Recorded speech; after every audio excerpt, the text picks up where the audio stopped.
716 Radio. From old school to new school, from rock to the church, from praise and worship to a twerk session. It's Final 716 Radio, playing the best in urban and inspirational music. TGIFF. Thank God it's Fatima Fridays, going down every Friday at 10 a.m. right here on Fire 716 Radio. Listen, you don't want to miss the Dear Auntie letter, the prizes, the giveaways, and the community conversation. It's lit, it's fire, it's a flame, it's off the chain with my homegirl Fatima Matthews. So lit, I had to call it Fatima Friday, so I say it again, like I said it before. TGIFF. Hey, okay. We are in the house, y'all. We are in the building. Welcome, welcome, welcome. I am Fatima's, and y'all already know it is Fatima Friday. Woo-hoo! And we are back live. Yes. And it's a party. It's a party. It's a party. Hey, I am over here. I am the CEO of Strong Heart to Soul Incorporated, a business where we educate, prevent, and work to eradicate heart disease in underserved communities. So I am here for you guys. I am here for this community, but for every community, not just here in Niagara Falls, not just here in Buffalo, although we have some great things coming up in the future with the connections between Niagara Falls and Buffalo. I am so excited about, but we have a worldwide reach. We're on the internet. So if it's something going on in your town, your side of the world, let us know. We'll put you on blast. But we are going to be discussing so many things today, from relationship, boys, hot topics, from this submarine thing, all the way down to Uncle Russell. Did y'all hear about Russell Simmons? Yes. So Big Frank is going to hit us up with some music, some 90s music, and we're going to come back and introduce our new guest who is in the building. She's beautiful. All you guys are going to be so impressed. But here we go. Big Frank, hit us off. Big Frank, where you at?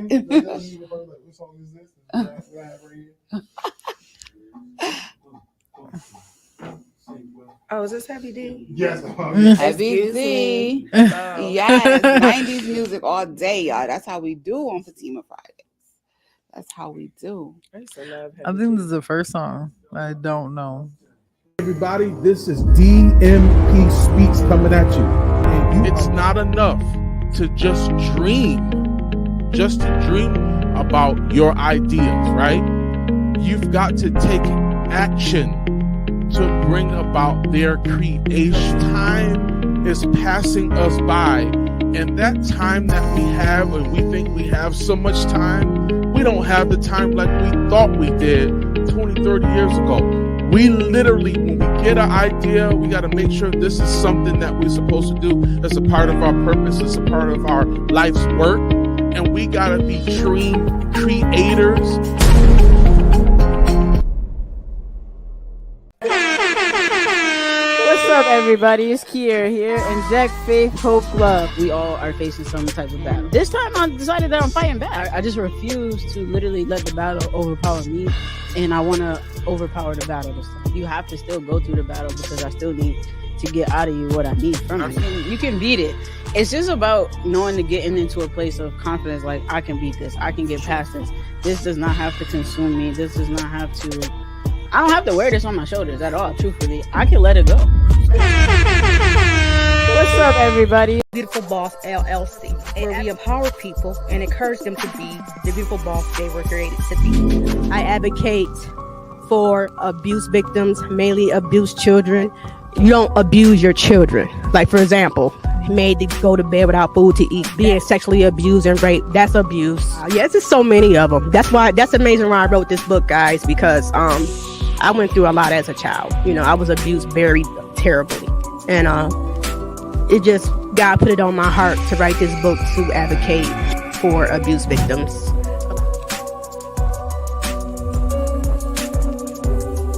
Today's teenager is tomorrow's potential regular customer. That's what the tobacco industry said about us. But what does it say about them? That they'll do anything to recruit new smokers. Like using menthol flavors to make products smoother and better tasting, so they're easier to start and harder to quit. In other words, menthol is not just a flavor. It's a way for big tobacco to attract and addict us. And there's nothing just about it. Take action at notjustmenthol.org.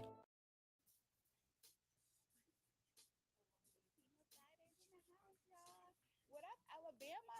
That's what's up. My people was just here from Alabama. What part of Alabama you from? Hey, paper bag. I see you, boo. Where you from? All right, guys, we are back. Fatima Fridays is in the house, and y'all already know it's a party, it's a party, it's a party. Today, my special guest is the lady, the queen, Miss Denise Scott. Denise is a local business owner, and she has, you know what? She is just a vibe. I don't even know how to really introduce her. But I just like to say Denise is a vibe, okay? And I am ready to dig all up in her business because y'all know how we do. Let's go. I have a lot of questions, and we're gonna first just get right into it. You are an entrepreneur. Mm-hmm. How did you really start that process? What made you fall in love with that? Well, I've been through 9/11. You know, when you saw that there were economic crisis. You know, we've been through a lot in this country as well as in this city. So I remember when Carborundum was open, and I remember, you know, my dad working for them and then them shutting down and then us financially, you know, not being able to afford certain things and then having to move. So I was always taught as a child, like, you know, go to school, do this, do that. And then when you get older, you'll be able to have these things if you do this. Absolutely. So when you get out into the real world and you realize, well, I was told to go to school. And then when I get out of school, there's no job for me in my field. And if there is not what they told me it was going to be like. And so I have to figure out ways that if somebody else is the boss, and you'll see it, you'll see companies downsizing. And then I never wanted somebody to be able to just come in and say, okay, we're not opening for the, you know, they just did this with a company in Buffalo yesterday, Bitwise or Bit something, where they opened up, one that bought a house, they laid off 900 people. Wow. So I watched that happen in my early teens, you know, even as a younger child and then growing up. So I started one of my first businesses. Now I've always worked 2 jobs. I've always been a hustler. I've always been in school. I always worked 2 jobs. You know, tried to get in the streets as much as I could. It wouldn't allow me because I like money more than I like being seen, right? So that put me into a situation where when I moved back here after my divorce in 2010, because I'm originally from here, a lot of people that know me, they're like, oh no, I know Denise. You know, I went to Niagara Street, I went to Calfis, I, you know, graduated from LaSalle. And then you come home and you're like, okay, I have a child now. And I am divorced. And if this man decides that he doesn't want to pay me, I don't care what the child support paper says. Right. Okay. I don't care what the man says. People lie. So I have to be able to feed my child. My child eats every single day. Right. And so, yes, I have a great job. I have a career I've been at for 13 years. But within that career, I had to start taking some of the money that I made and invested in the businesses. So I was the original owner of Zero FUX. You sounded out yourself. Everybody remembers because that was back in, I think, 2011, 2012. My mom was still around at the time. Then from there, and I still have it. So a lot of things I own, people think like, oh, no, I still have it. I still own it. Okay. That's why you can't get it. And then, you know what I mean? And then I'll drop a line. I'm getting ready to redesign another line. Then from there, when I saw that, you know, everybody was going into T-shirts and everybody was going into hoodies and everybody was going into, and I have all the receipts, you start looking at the professionalism of it. So I used to do a shirt called Corporate Thugs. And I didn't realize that Jeezy owned that, like the Jeezy, right? So when you start getting into trademarks, it's not about the LLC, it's about the trademark. Why do you want to pay taxes on something that you don't own yet? So now I'm like, oh, let me go ahead and take these T-shirts off the internet before they send me a cease and desist. Right. You know? So when you start getting into the intricate aspects of trying to build a business, it's bigger than just the LLC and then the trademark. It's okay. Am I hiring people? How much is this costing me? How am I profiting from this? Because if it's up to me, I give everything away. Right. So I wrote my first book, that was in entrepreneurship. But it's Stay in Your Lane, The Diary of a Hot Mess. It was written, 2000, and I think that came out 2012. So my book just celebrated 10 years, I believe. Came out 2012, no, 2013 it came out. And I just celebrated 10 years with that. And then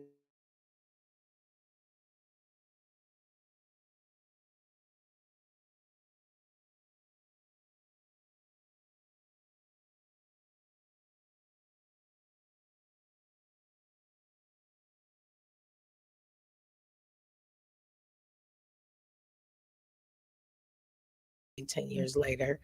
And you start getting into the legalities of things and realizing that things cost money. Absolutely. So now I'm working at my regular job, and a lot of people don't do this. I'm working at my regular job, taking money that I made at my regular job that I'm feeding my son with, feeding myself, trying to take care of my family. Because my mother at the time very well.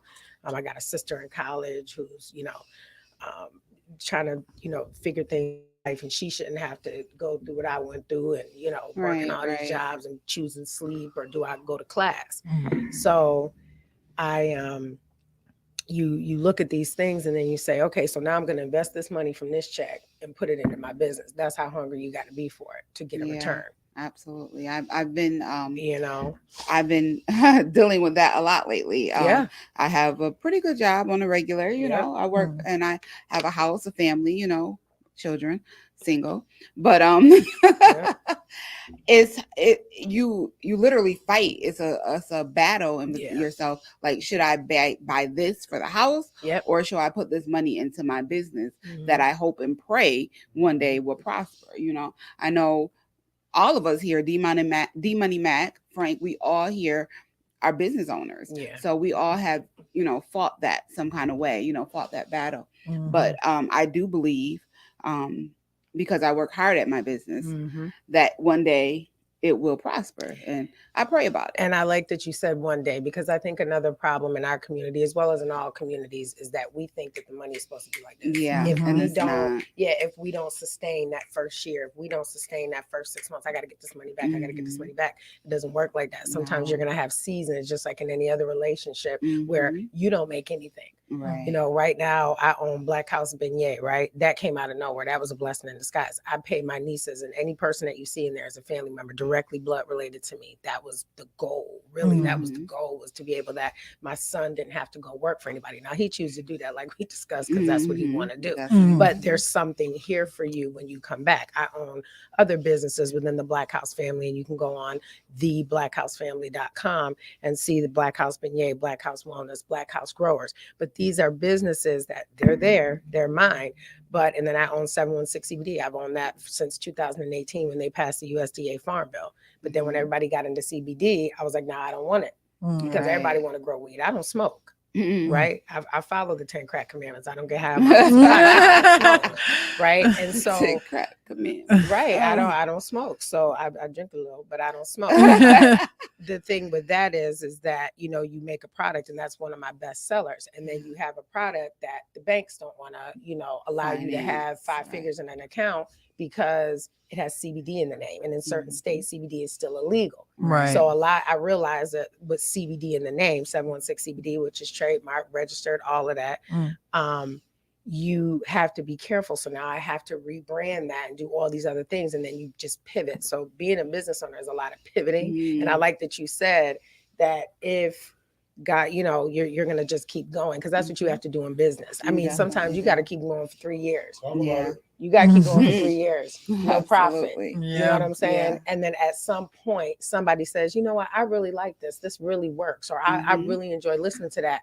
I'm going to get this person a shot. Or I'm going to put this on my Instagram. And then within one day, everything changes. Yeah. It's so funny that you say that about a lot of times in our community that we expect it to happen so instantly, because that is the mindset that I have for a long time. Is like, if the money is not happening within the next couple weeks, it's a wrap. Girl, no. I was very much like, this ain't working. Okay, I'm doing something else. This ain't working. But now I'm understanding, not jumping to do so many different projects, but trying to stick with what I'm doing and figure out what am I doing that could be better. what can I do that can be more efficient and different things like that. So I understand where you're coming from. I definitely agree with that because we're all business owners here. So we all know that we need money, we need capital to move forward, but it is hard. And I think that a lot of business owners, especially, I don't know about anywhere else in the world, but here we also, we fight, we compete against everything and everyone. So that's horrible, number one. But then, we don't know how to prosper. We don't know how to, we have never been taught how to do certain things in business, because this is new to me. Like, I'm breaking that down too. This is so new to me. So I started my business in August of 2022. So I'm coming up on 1 year in business. Oh yeah, congratulations! And thank just you. Starting, honey. Yeah, I'm just starting. And then Fatima Fridays just started in March of 23. Right now. So did you get the business grant that we are offering here in the city of Niagara Falls? I have not got any. Oh, excuse me, ma'am. You don't have to talk to me about all that. So this is I know, right?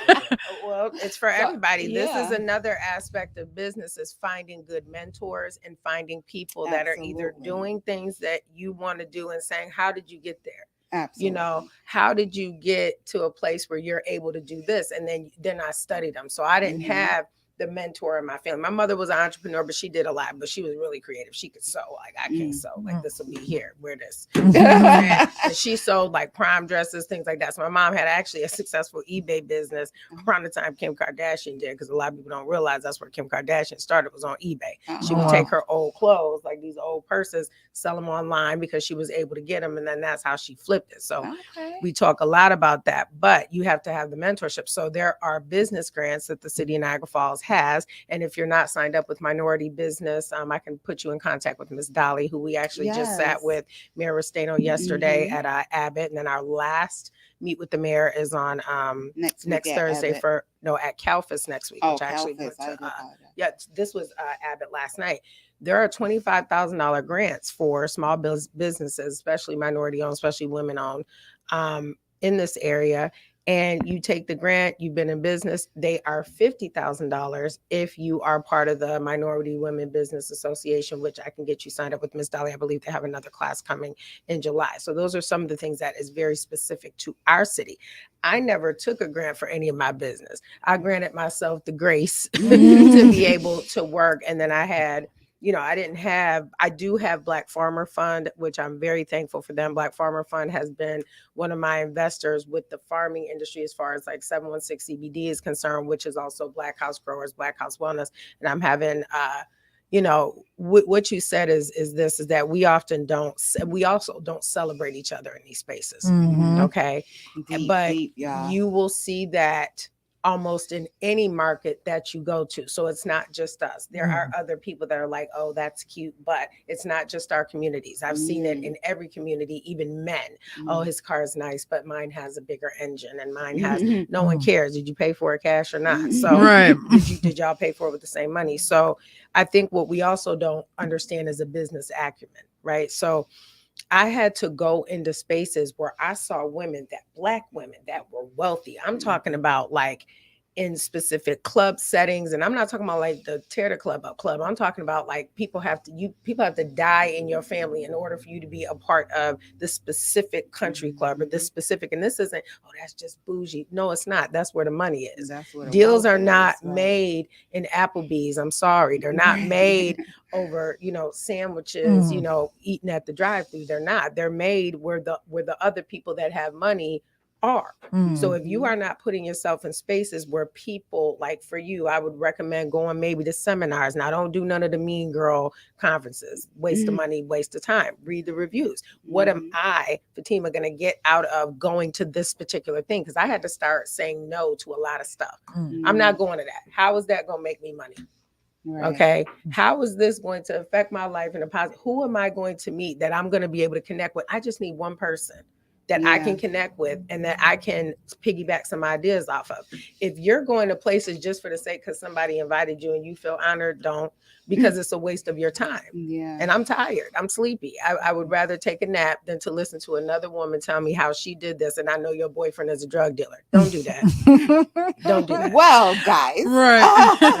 See what I mean when I said we're going to get into her head? Denise Scott, y'all, the queen around here. So I definitely appreciate you being here. I have so many more questions for you. But right now we're going to get into some 90s music with Big Frank. Play some drug dealer music. You got some comments over there too.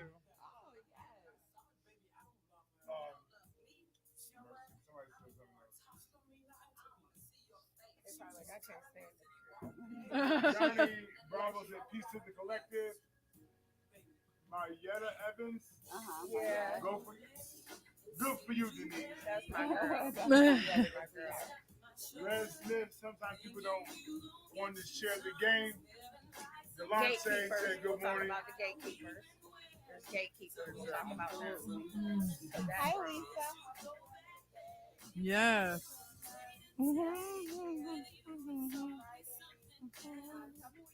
Kingdom Love Outreach Ministry presents Where Are Thy Kingsmen? What's up, everybody? It's Kier here, and Jack, Faith, Hope, Love. We all are facing some type of battle. This time, I decided that I'm fighting back. I just refuse to literally let the battle overpower me, and I want to overpower the battle this time. You have to still go through the battle because I still need to get out of you what I need from you. You can beat it. It's just about knowing to getting into a place of confidence, like, I can beat this. I can get past this. This does not have to consume me. This does not have to... I don't have to wear this on my shoulders at all, truthfully. I can let it go. What's up, everybody? It's Kier here, and Jack, Faith, Hope, Love. Everybody, this is DMP Speaks coming at you. And It's not enough to just dream about your ideas, right? You've got to take action to bring about their creation. Time is passing us by, and that time that we have, and we think we have so much time, we don't have the time like we thought we did 20, 30 years ago. We literally, when we get an idea, we got to make sure this is something that we're supposed to do. That's a part of our purpose. It's a part of our life's work. And we got to be dream creators.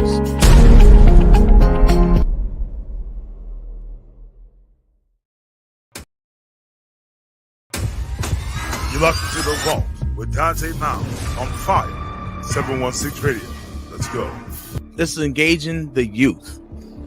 No longer is it okay for us to make decisions as to what we feel they should do. We already lived our youth.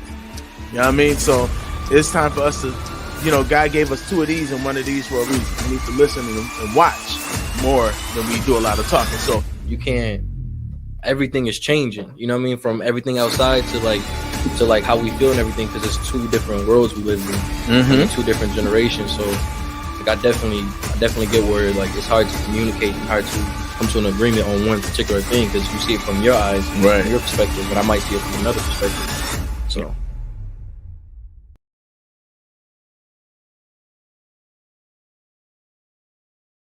When they say that was me.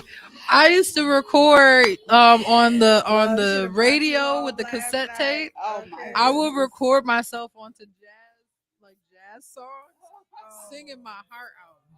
It was no, but I thought I did. I'm 12 singing "You Bring Me Joy." Yeah. Hey, Karen Clark, how are you? Thank you for joining. Where you from? And we are back, guys. It's Fatima Fridays, and y'all already know it's a party. It's a party. It's a party. We are back with another hometown hero. Her name is Denise Scott. Yes. Just like I said, she's just a vibe, and y'all already seen it. She's dropping jewels everywhere. So definitely make sure that you tune in, share, because I know it's a lot of people who are at work right now who can't watch. But make sure you share the broadcast with your friends and family. Download Fire 716 Radio because we here for y'all. We here for your community, our community, for everybody. So what up, Williams? How y'all doing? I am live on TikTok. We live on Facebook. we around this world. Like, what's up? Where y'all at? How y'all? like I said, get to me with your congratulations, your birth rates, everything, birthdays, everything. Get to me with your dear auntie letters, mznature@gmail.com. I'm here for it all. Whatever you got, I'm ready. I'm ready for it. So back to Miss Scott, the beautiful Miss Scott. Thank you so much for coming today. And now you said something I didn't know. You said that you were born here in Niagara Falls, New York? No, I was actually born in Portsmouth, Virginia. I'm a Navy baby, but Navy I've lived brat. here the whole time. The whole time I've lived here. Went to all these schools. I left after I graduated high school, clearly, and then I didn't come back for a while. I did Pittsburgh. I did New York City first. I did Pittsburgh. Got married there, got divorced in Tampa. And then when I moved to Tampa, I moved back here about, at this point, 13 years ago. So I've been back. But I mean, I always came home. This is home. I was, honey, I was in the mirror in 3Ms. That's what everybody been in a 3M mirror. DJ. I've only been in there once in my whole entire life. I keep a mirror in my house. Every house that I've ever lived in or owned, I keep a mirror there because that's the 3M's mirror. I have one in a box right now. That's what's up. Everybody know about 3M's. Big up to 3M's. It was Matthews, the Matthews mans owned 3M's for a long time, and then it got turned over into a couple different hands. It was a club here in Niagara Falls, New York. Good and bad, but it was a business on Highland Avenue. We all love Highland. I'm definitely a Highland baby. UP stand up all day, all day UP. So you know how we do around here. But so I know that you lived in many different places. Which one of those places would you say helped shape you, and why? I mean, you would think it would be New York, but it was not. Pittsburgh, I had been going there since I was in college, since I was a child, went to, grad school there. But I think really, honestly, it was Tampa, because you're in a situation where, I got married, I moved down there, I didn't have anybody. So I had no family, and I'm grown. I'm grown. I'm almost 30 years old. I have my son down there in Brandon, Florida. And you're down there and you're just like, I'm really down here by myself. Like, I can't go around the corner and get no mac and cheese. I can't, call my brother if something happens. And then you are faced with the reality when you're going through a divorce that you're just like, if something happens to me, who comes and gets my kid? Because they're, a flight away, So your the way that you interact with people is very different. The way, and my mother and I were always very close. I talked to my mother every day. She flew down there and it was back and forth. But my decision to come home was based on she, was ill. She wasn't doing very well. So I came home. And it was a hard decision for me because I loved Florida, obviously, the blue waters. I'm a Cancer. My birthday is actually tomorrow. I'll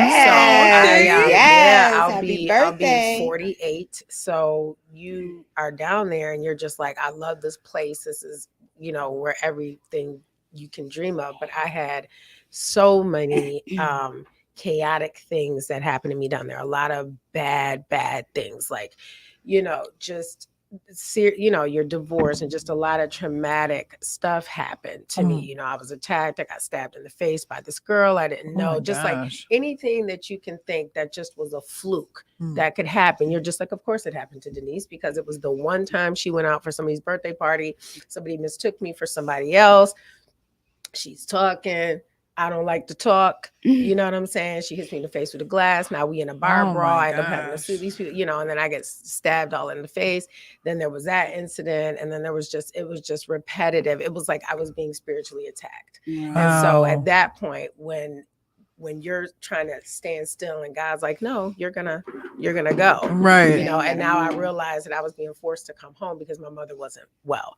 And when I came home, she was gone 3 years later. So in 2013, she passed. So I came home in 2010. So I truly believe that had my son and I not been here, she would have passed way before that.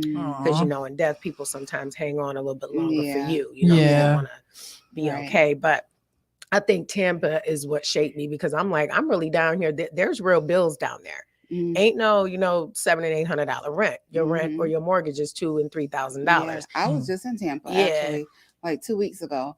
My sister just moved between Tampa, near Davenport. Okay, she just moved down there with her family, and she's going through some of those exact same things where she's all alone. and she has her kids, and I'm trying to be there for her as much as I possibly can, but I'm here, Yeah. So we go back and forth a lot, I try to be there and be supportive as much as I can, but it's tough for her, but I want her to know that she is an inspiration to me. She is, she's whew, don't make me cry. But she is marvelous. She's like a woman that I one day want to be like, even though we're only like 2 years, not so even you 2 years protect apart. women like that But at all she costs. is right. She is a jewel.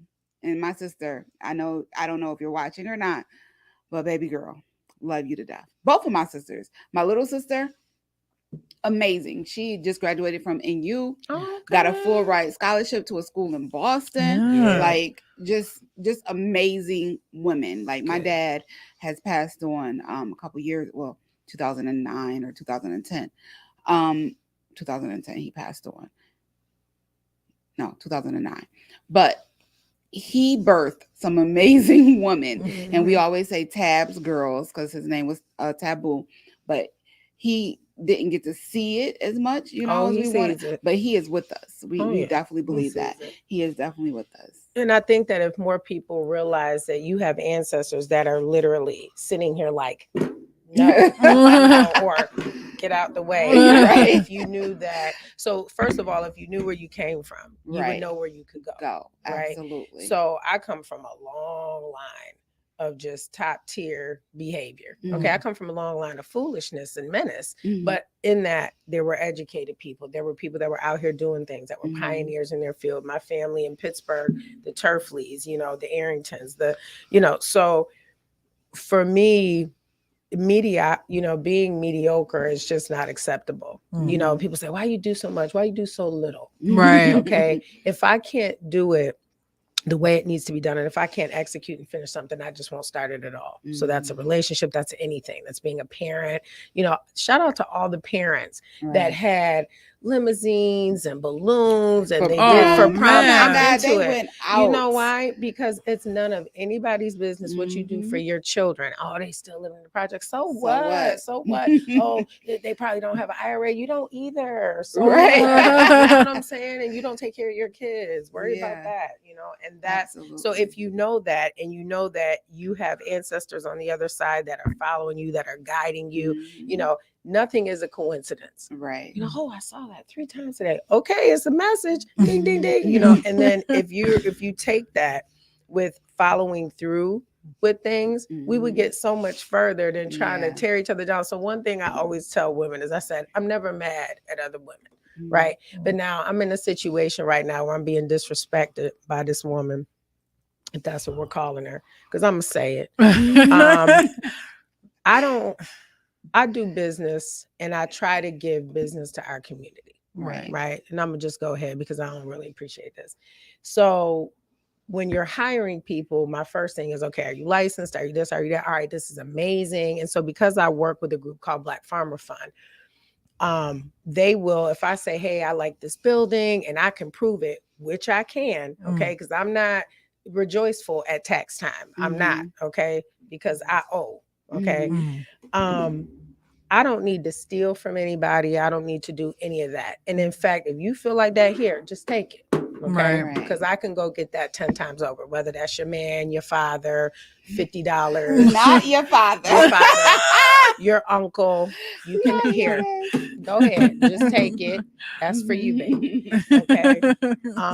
But I don't suffer for free. I don't suffer for free. And that's where I think a lot of Black women, we are dying at certain rates and we're having nervous breakdowns and all these mental health conditions. These are none of my concern. Don't text this phone, my African-American phone that I not the African-American telling me I'm an old broad and I owe you money and all this other stuff when you're working on a project that actually was owned by my Aunt Gloria.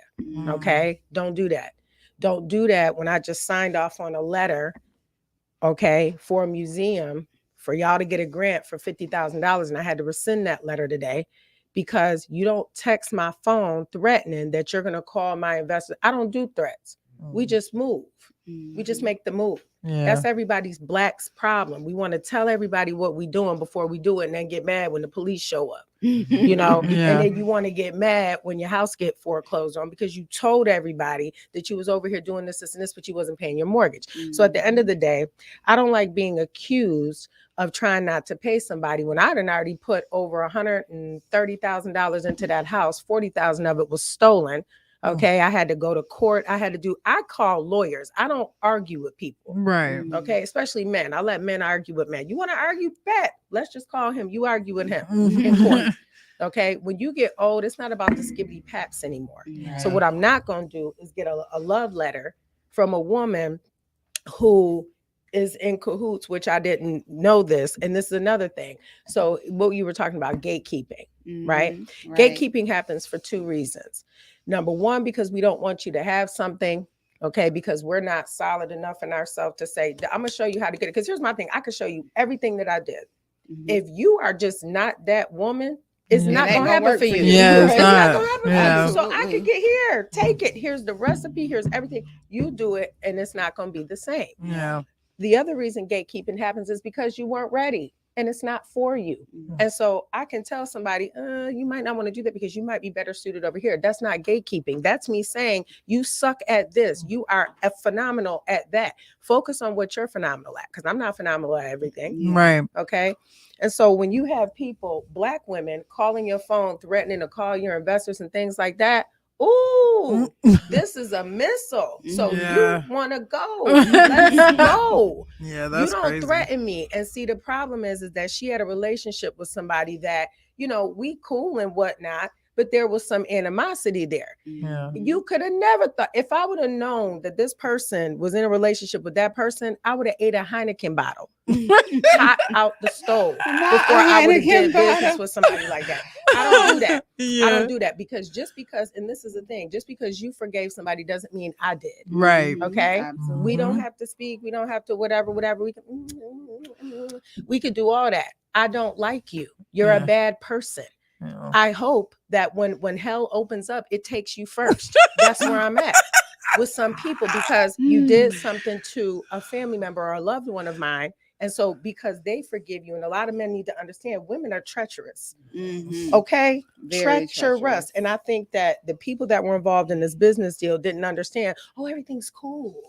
Everything's great. It's not. This person don't like me because of this person. You didn't let me know that this person and this person was in cahoots. So now we in it. She accusing me, telling me she gonna call my investors. Do it, please. Do it, please. So that we could just pull everything that you did. So now watch what happens. Because we just talked about how Black women are. It's not even about receipts.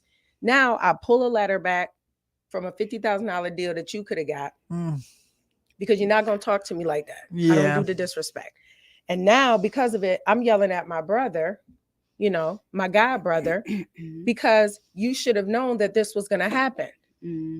Okay. You have this toxic situation over here with somebody that's a chemical. You can't do that. And not all of us are meant to do business together. And it's not about, oh, it should just be about getting the money. You don't talk to people like that when you really in business. It's too personal. I'm old. I'm this, I'm that. If you didn't have that personal relationship with somebody that didn't like me, you wouldn't speak to me like that as a client. Exactly. You come to me and say, Denise, you know what? Them beignets was horrible at Black House Beignet. Oh my God, Fatima, what can I do to make it better? Can I make you something else? Yeah. You know, maybe it's, you know what? When you come in for the next 2 times, they on me. Because I want you to understand that this is top tier. Your services were not top tier, ma'am. You were illegal, unlicensed, working in my home. Now you up here lying. Told me that you paid the other contractor $6,000. You didn't. Now you're calling me because you mad because you think I was trying to cut a side deal. Well, nobody trying to cut a side deal. I already wasted $4,500 cash just weeks ago. I need my money. I need my money. You sound like you on drugs. You said this is drug seeking behavior and I will not allow it. You will not call me with your crackish ways talking about I'm old and all this other stuff. Well, you young and look like that. What is the problem? I don't attack people's looks. And let me tell you another thing. When you're effectively communicating and arguing with people, if you have to attack somebody's look, oh, you're this, or you're skinny this, or you're a fat this, or you're this and that, and the third, you've already lost. Absolutely. I sit back and be cracking up. Cracking up. Because you have nothing important to say other than X, Y, and Z. Right. So one thing about me, I go to sleep at night figuring out how if this person did this to me, how I'm gonna get them and how I'm gonna get the get back and this and this. Baby, I saw it before I even knew anything that was happening, because this is my third time being beat by a contractor. This is gonna go way bigger than what you think it is, because you don't know how to control your emotions, because you are a poor. Okay, not poor, a poor. You are part of an entire tribe of people and Black women that don't know how to effectively communicate with each other and say, you know what, here's some constructive criticism. The contractor came in and said that everything was a fail. Oh my God, Denise, what can we do to fix that? Yeah.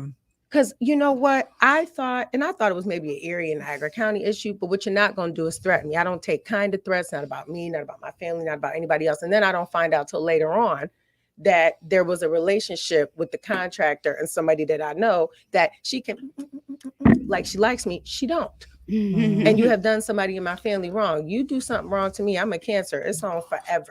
Yeah. I would say cancers Okay, never forget. forever. I have some Cancer friends who are Cancer. They never forget. And I will say too, and that speaks to her level of professionalism as well. Because, you know, if you have a disagreement with somebody that you're working with, you should not be texting them these emotional things, because this has nothing to do I'm with a liar. business. I'm trying to be you know, sneaky. I don't want to pay her money. I think another 4,500? 4,500? We don't know how to handle business. We make everything very, very emotional. Personal. So I personally had a friend or a associate that I wanted to, that asked me to do a business venture. Great. I tried to work it out. And then all of a sudden she just backed out. And now, no, I'm not doing it. After I changed plans, called people, put my name on, I'm not doing it. And I was like, oh, okay. And it was okay at first, but the more I thought about it, it was very poor of her to do that to me. And I'm not, of course, going to say any names or anything of that nature, but I was very surprised because I looked up to this young lady. She seemed like a wonderful person. I've known her in the past. She, you know, we always were very polite and nice, but when the business came involved, and it wasn't like I wasn't getting no money out of it. She wasn't getting no money out of it. And she just dropped the ball. And it just seemed really odd and weird to me. Like, why, how you put me in this? Right. And then I changed my schedule. I was supposed to be on vacation that week. I decided to cancel my vacation. And things just messed up. And I was like, oh, you know, now anytime I haven't been in business a whole year yet. So this is my first real collaboration with another Black woman. And I was like, wow, is this what it's like? Is this what's going to be like? So the next step, another Black woman comes along and it's like, hey, let's do this. And I'm like, yeah, I don't know, because what happened with the last one, I don't know about, you know, working with this one. But I try to pray about everything first. And if I can't do it on my own, then I'm not going to do it with, you know, I try to make sure that whatever I'm getting myself involved with, I can do it without you. Because if I can't do it without you, then I need to know that you locked in for life. I don't want my name, my business out there with anything shady. Right. And so that's where that execution piece comes in. And you will find, remember I said that a lot of people just talk. Okay. And then even more so, I stopped talking. I don't want to talk anymore about anything. Show me your work. Show me what you've done in the community. You can't just keep getting up and just keep talking.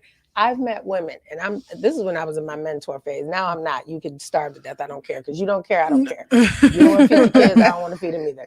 So here's the thing.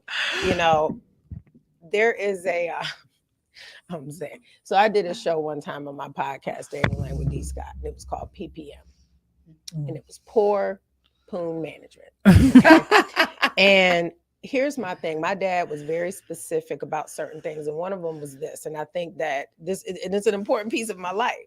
If you laying up underneath somebody and you can't call them to ask them for anything, to pick you up from somewhere in case of an emergency, you know, I'm not saying if your roof cave in to give you $20,000, but at least Uber. Lisa. I'm gonna get the roof. I'm gonna get the roof. But I think that what's happening now is that we're not developing relationships with each other anymore. Right. We just hit and quit. That's just in business. That's in personal. And it's just like I said, if they can't see where the money is coming quick and first up, or either that, or they wanted you to front everything up front. Yeah. I'm gonna piggyback off you, baby. Do I look like a humpback whale? Exactly Do I look like a humpback whale? You will not be a parasitic entity on me. Everybody has to do their job. Right. Right. I have a very specific job when I come in and see, and that was the other piece that I think that was unfortunate for some people to understand, is that business Denise is very different from work Denise, from Black House Cafe Denise, from 716 CBD Denise. I don't play like that about money, and I don't play like that about my reputation, because one thing I don't do is steal. Why?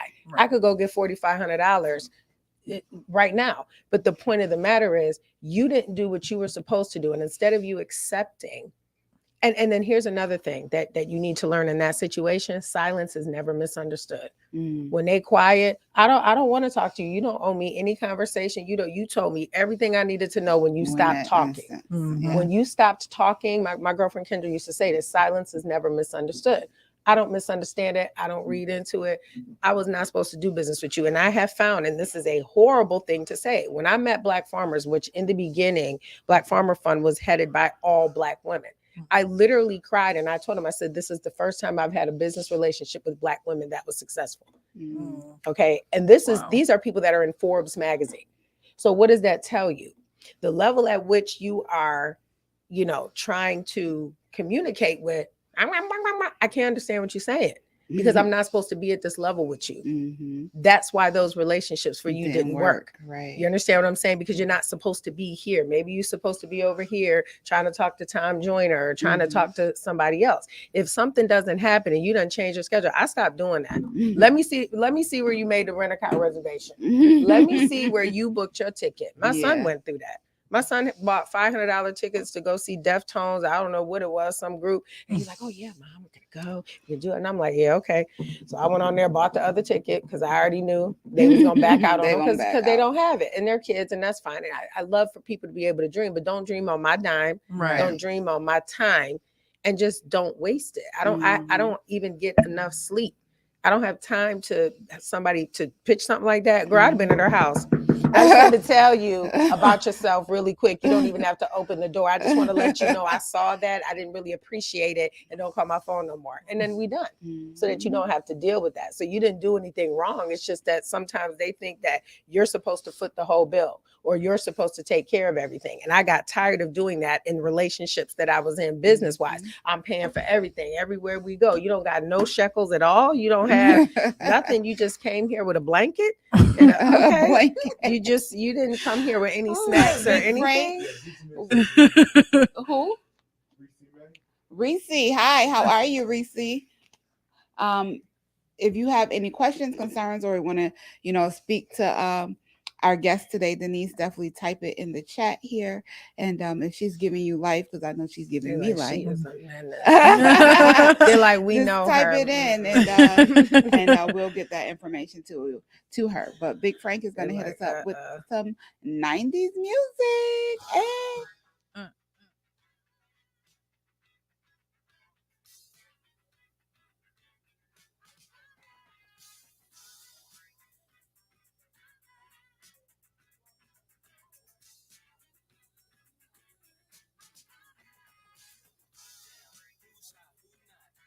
This is DMP Speaks coming to you. I am a board certified Christian counselor. I'm also a life coach. I am a family restoration specialist. I help build, rebuild, and grow your family. Maybe you're having some communication problems. Maybe you guys are just yelling and screaming and you guys are just not getting along. And if you want access to me for your 30-minute consultation call, follow me on all my social media platforms. TikTok, Facebook at DMP Speaks. And if you go to YouTube and Instagram, it's at I am DMP Speaks.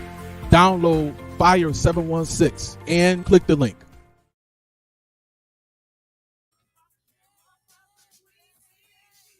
TQ, I Am, the Queen I Am, with Felicia Gaddis. Her story, her experience, her wisdom. Tune in every Friday at 1 p.m. at Fire 716 Radio. TQIM inspires, uplift, and transform. Tune in every Friday at 1 p.m. on Facebook, YouTube, and Kingdom Love Outreach Ministry presents Where Are Thy Kingsmen? Men of Valor, Saturday, June 24th from 4 p.m. to 8 p.m. at 1800 Clinton Street in the city of Buffalo, New York. The visionary evangelist Angela Miller, hosted by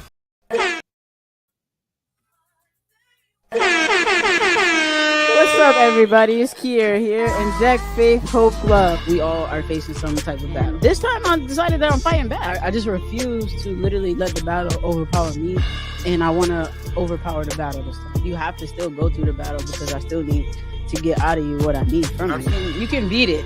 It's just about knowing to getting into a place of confidence, like, I can beat this. I can get past this. This does not have to consume me. This does not have to... I don't have to wear this on my shoulders at all, truthfully. I can let it go. What's up, everybody? It's Kier here, and Jack, Faith, Hope, Love. Beautiful Boss LLC, where we empower people and encourage them to be the beautiful boss they were created to be. I advocate for abuse victims, mainly abused children. You don't abuse your children. Like, for example, made to go to bed without food to eat, being sexually abused and raped, that's abuse. Yes, there's so many of them. That's the reason why I wrote this book, guys, because I went through a lot as a child. You know, I was abused very terribly. And it just, God put it on my heart to write this book to advocate for abuse victims.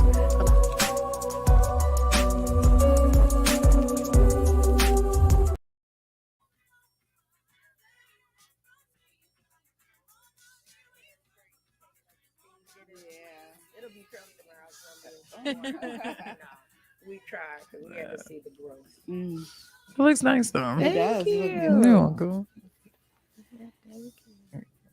And we are back, you guys, Fatima Fridays, and y'all already know it's a party. It's a party. It's a party. What up, Jasmine? How you doing, Anthony Morgan? Where y'all from? We got the girl Denise Scott in the house today. Hey. The queen, Denise Scott. And, you know, we are here over in Niagara Falls, New York. If y'all don't know, come visit us here. We pop in sometimes.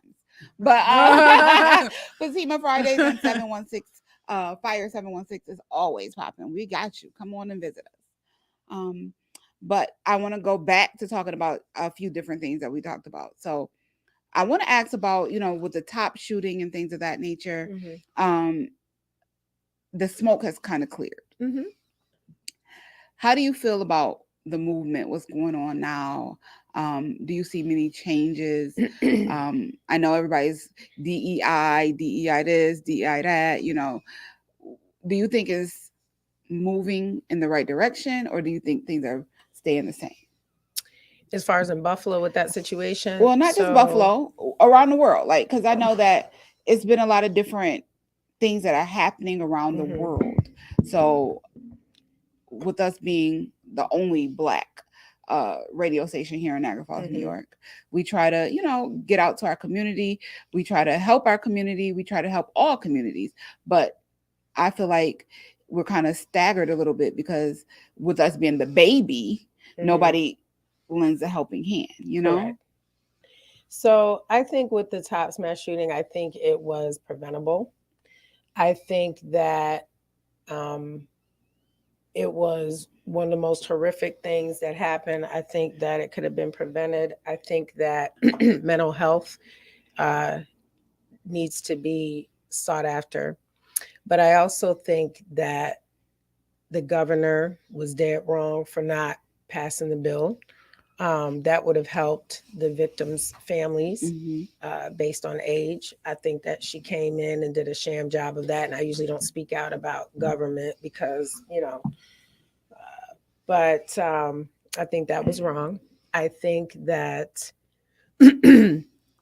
we never spoke about the fact that that specific Tops, after they went in and they put all the new flowers and everything in after everyone passed, that same Tops was looted during the blizzard. Okay. I think that it is amazing that somebody bought the house that the security guard had and bought his invention. I believe it was the gentleman from Shark Tank. It was Dane, the one that owned Fubu, if I'm not mistaken, that bought his Damon John, that bought his invention that was to make water, not water, but like a machine that filtered water. But again, I go back to the talk. We're just talking. Okay. I would never say that gun violence is not bad in this country, but we live in Western New York, right? The Wild Wild West. We eat deer here. We shoot rabbits and things like that. And so if you are a daddy's girl like I was, you know, growing up with guns in your house, you learn a specific respect for them, just like you do with women, right? So if you're not taught how to use a gun properly, or that you need to go get a license, or that this is what you do, you're going to go out and make these mistakes. I don't think that so here's the thing. If somebody is going to assassinate you, they can do it with a pencil. You can heat up a spoon. I've heated up hot pennies outside at Niagara Street and threw them at people. You understand what I'm saying? As a child, of course, my God. If you want to injure somebody, you can injure them. Right. 9/11 didn't need a gun. They had a plane with a bunch of gas on it going from New York to California. Right. Okay. I think that the process of which was going on in Buffalo, and with the disgusting things that I saw with them and those payments, people saying that they were there and they weren't. Like, I tell people that death is its own entity, right? And so when death occurs, you see a lot of ugly things. You know, you see a lot of filth and ugly things, and you just looking at people like, really, that's your grandmother on your third cousin daddy side that passed, that you've never met, but you came here to collect money. Right. This makes me sick to my stomach, because it's not about the money. Right.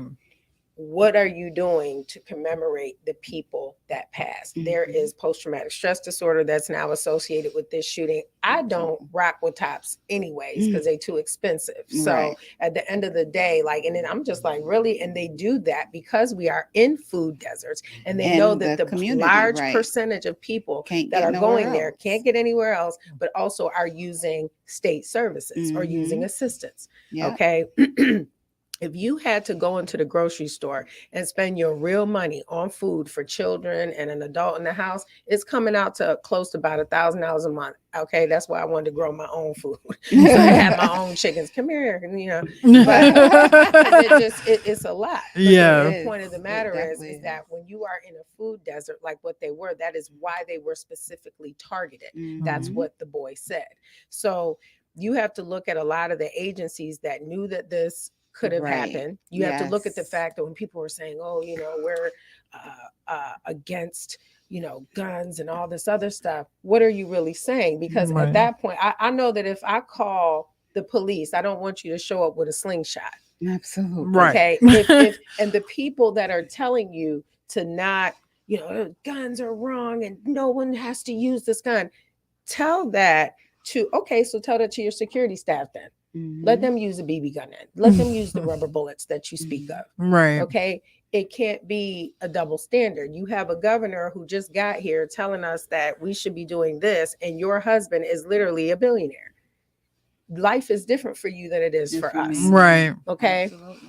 I don't need a gun to defend myself in the streets. I shouldn't have to, but can we just make the streets safer then? Yeah. Okay. And I think that that tragedy brought out a lot of ugly mess that I didn't like in Buffalo. And I think that it's still going on. You know, we turned around and looted it and people didn't care. And then that didn't make national attention. I find it disgusting that it was in an economically disadvantaged neighborhood, a socioeconomic standing that was not top tier. And then all of a sudden everyone gets killed. We make national attention. And now all of a sudden you want to put flower beds in and all this, and you're doing all of these things. And that's no knock to anybody in the city of Buffalo, but I'm just saying these are things that should have been done anyway. Before, absolutely. You know, why is it we always have to have the aftercare after death? Yes, you know? absolutely. So I agree with you 100%. I don't know about the gun situation. Like I'm not so much for guns. I don't know. Mhm. I'm scared of them. I Yeah. don't know how to use them. You should I be. never have used You them. should be. So That's the honesty piece. So I'm scared. As you should Exactly. be. But the thing is, everybody has them, and is you can go to the corner store and purchase a gun before you can go there and purchase a Bible, or before you can go there and purchase, houseware. You know what I'm saying? Not here, you can't. Yeah. It's so easy to get. It's easy in Niagara Falls too. If they're illegal. Yes, that's what I'm saying. Right. Illegal when guns. you have to go through the actual process, it's actually so that's not the easy. right. That's the thing. We need to do something about the illegal guns. Oh yeah, that is out here, because these kids are getting hold of guns and doing craziness, killing their mothers and brothers and sisters because they had an argument about what's on TV the night before. That's just crazy. So it definitely needs to be something done about the illegal guns, the drugs in our community, all these things that are killing our people. And unfortunately, I know that right now I try to steer away from politics as well, but I know that it's election season. Yes, it is. And the mayor is out here, and he's on mayor right now. He's actually got talks and stuff that you come on in, and I'm gonna sit down and I'm gonna talk to you about my plan. Well, what's the plan, sir? So I can give you some insight on that because I sit in on those meetings. I have seen you there. Okay. One of the things that sent me through the roof is the fact that we have representation in our city, in council, and in almost every aspect. We do. Okay. This is not to vote for anybody. You vote for whoever you want to vote for.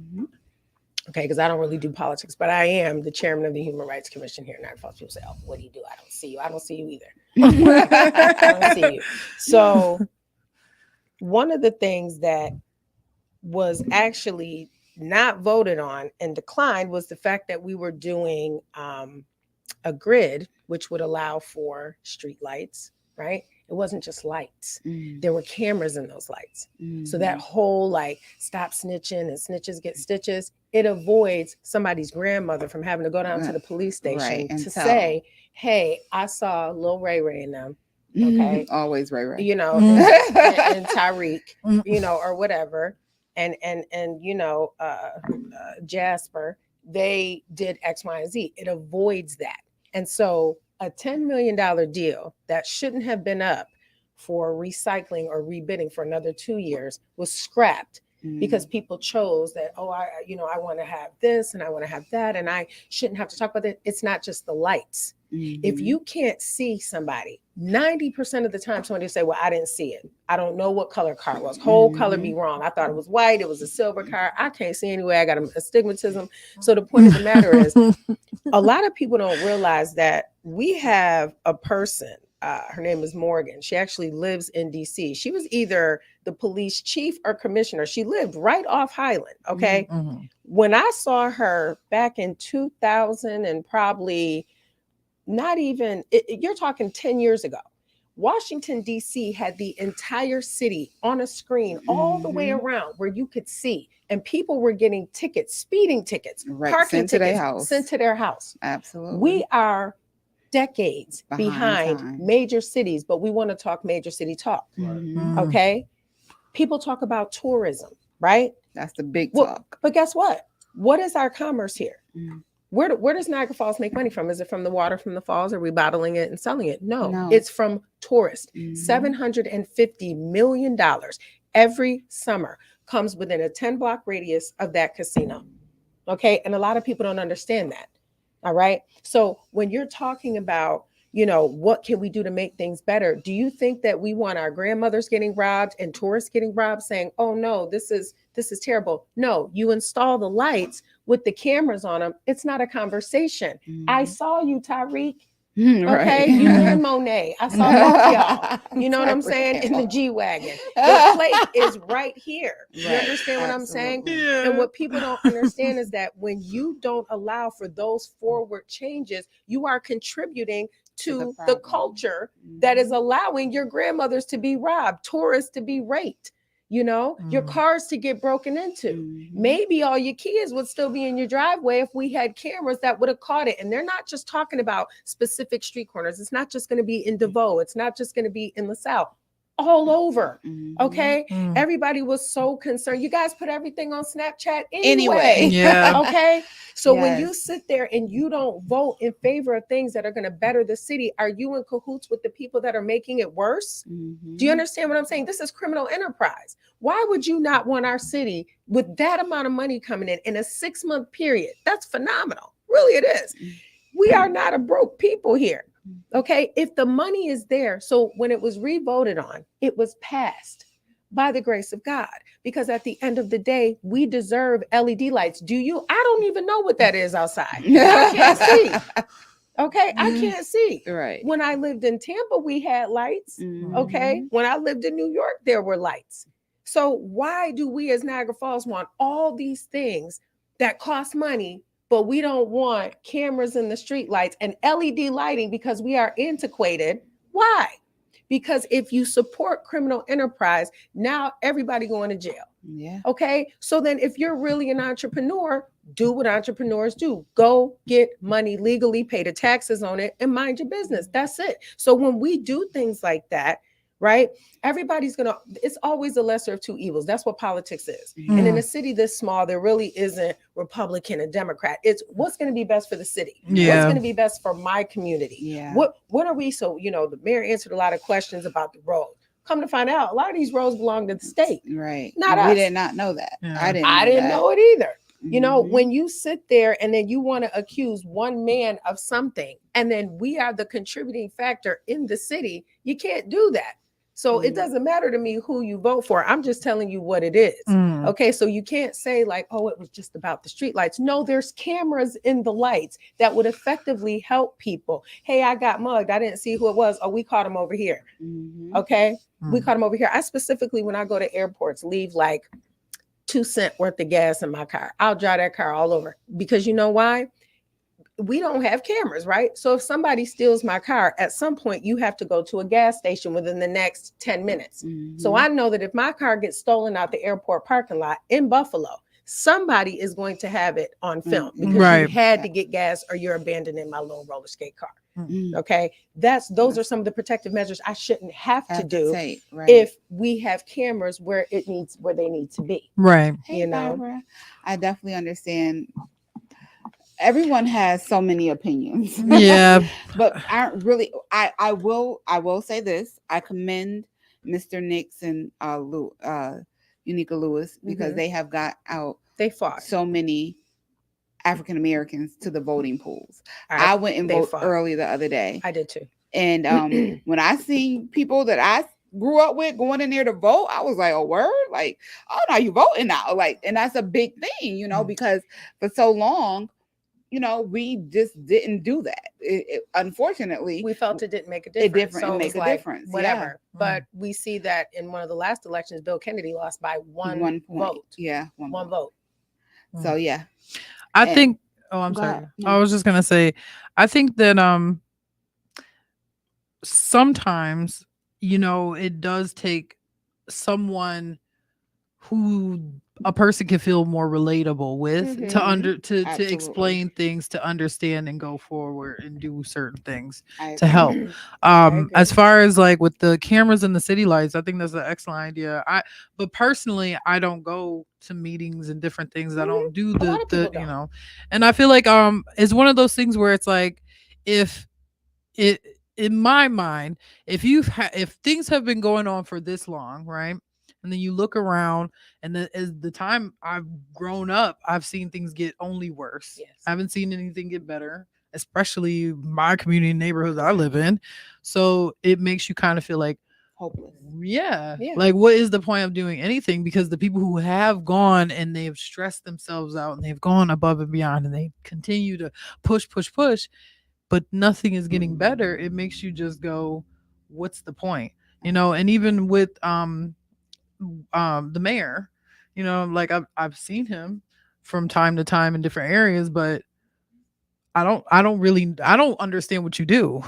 So so that's just my, that's just Me. That's why he has the meeting. So one of the things that the mayor did was actually get us out of a deficit. We were broke people to this country, us in Detroit. We were on a list that stated that we were not, that we were basically the poors, right? Basically, our city was in a deficit.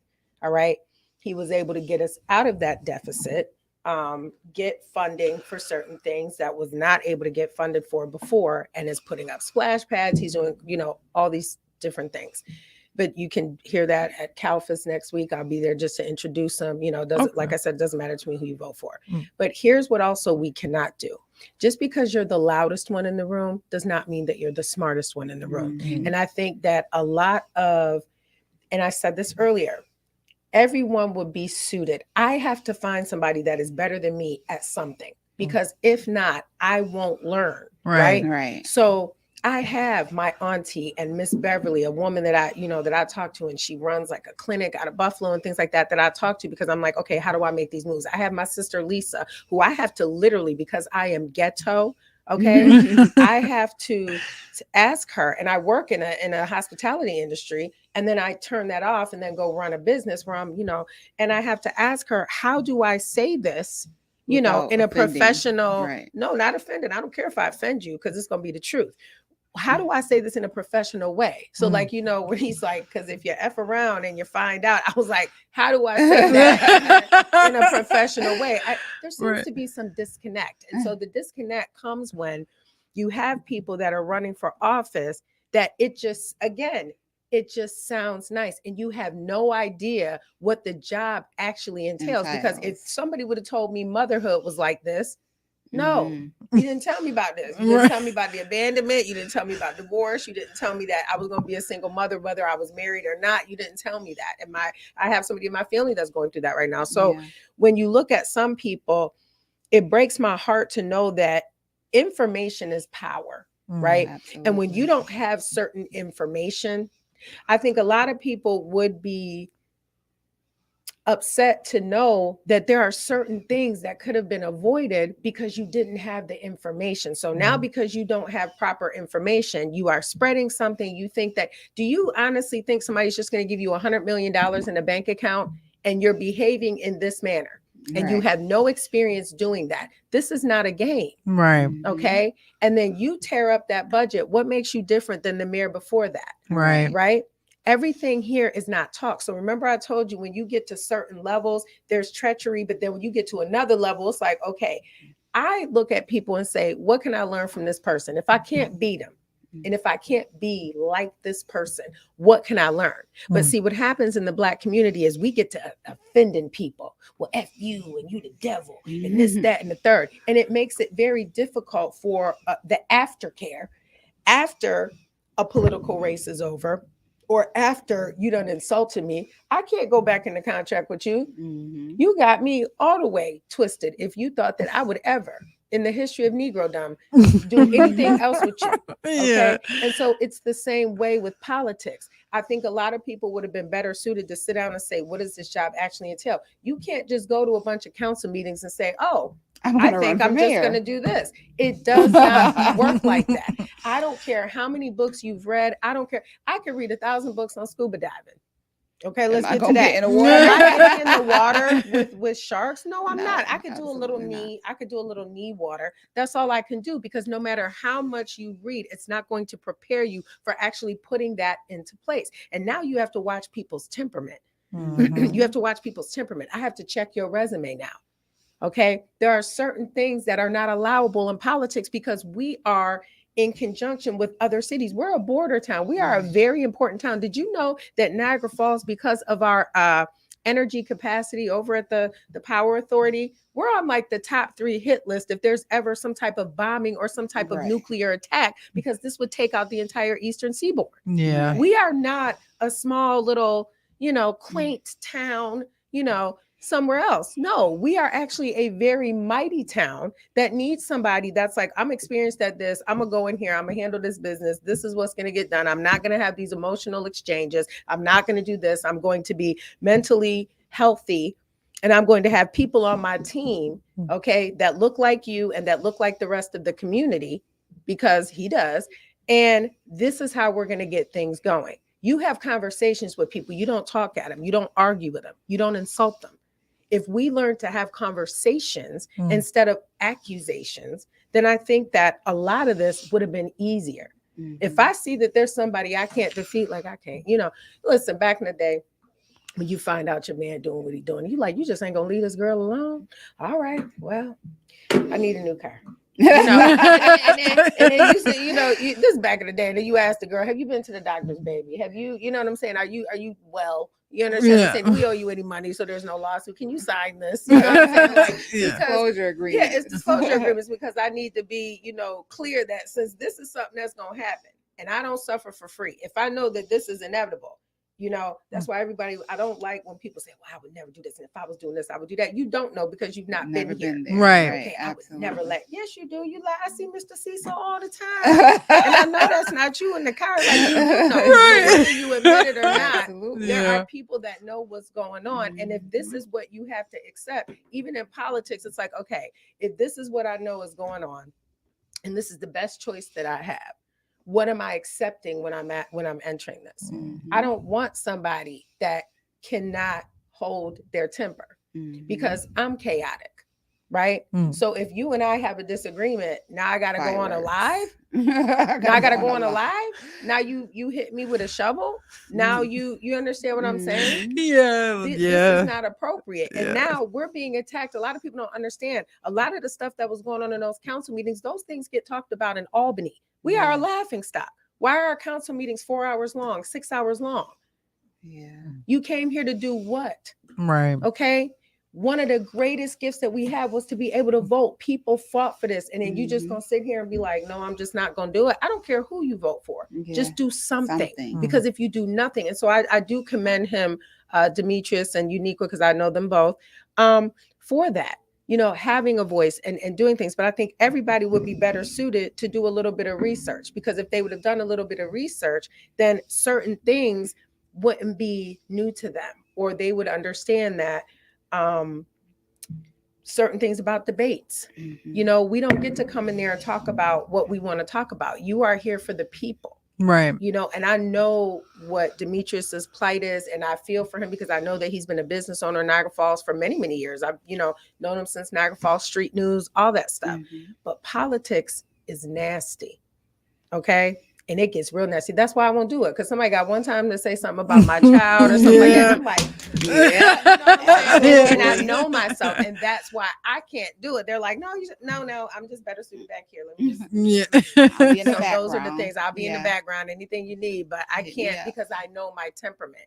You're going to be in situations with people that call this city, a ton of names. You have to be able to, I commend Byron Brown. Byron Brown was up there when they was accusing him of not telling people that the storm was coming. It's like, bruh, they all over the internet. I don't know if you guys caught that. And I'm like, bruh, when you live in the 716, when they say it's snow coming, we believe for the worst. Right, yeah. The people that did not believe him were people that literally were not from here and did not understand that the amount of snow that we get in a small period of time. And Byron Brown got up there and basically was like, I said what I said, and I told you that no one was allowed to be driving, and you all just, when we would not be sending rescue.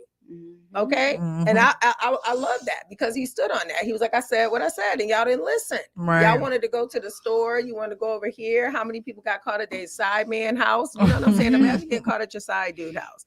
I couldn't come home because I was stuck at, the supermarket. Right. 3 days. That's why you don't lie. For 3 days. For 3 days. And if you go outside, you might freeze to death. That was nothing but God. Nothing but God, like, see. Right. I told you. Ended like that. So you have to be able to stand your ground, but at the same time, you have to be able to say it's more than just me.